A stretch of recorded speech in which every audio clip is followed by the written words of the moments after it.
Hi, I'm Tim Gaspar, and this is your Gaspar Insurance Minute.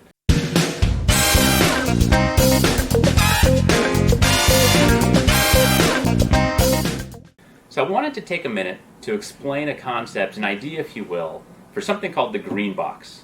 This, obviously, is a green box, but it actually has a very special purpose, and certainly a very special purpose in my household. A green box is a box that you put together for yourself. Important if you're somebody who's single, but even more important if you're somebody who's married, and especially if you have a family.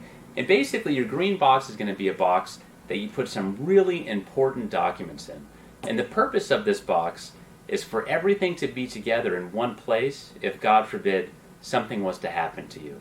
And so you put together this green box, and you want to make sure that you tell a couple people that you trust where the green box is in your home or your office. And that way, if something was to happen to you suddenly, God forbid, whether you pass away or you end up in a coma or something along those lines, your family's able to pick up the pieces of your life much more easily. And so beneath this video, you should see a link that will take you to a form that's totally free. It's an Excel list that I think will be very useful for you. And it's basically this list that I have here that I'll just mention a few of the items that are on it. It has items like your trust documents, titles to any vehicles that you own, titles to any properties that you own, a list of any safety deposit boxes that you have, any bank accounts that you have, certainly any life insurance policies that you have, any investments.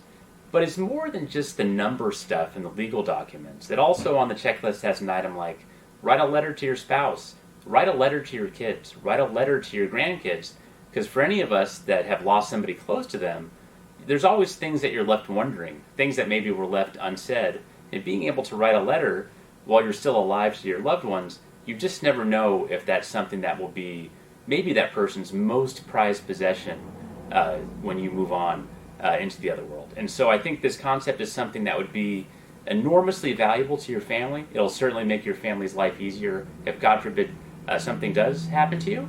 And if you end up living to 102 years old and don't immediately need this, at least you know where all your documents are. So that's it. I hope you get some use at the link below. Thank you so much.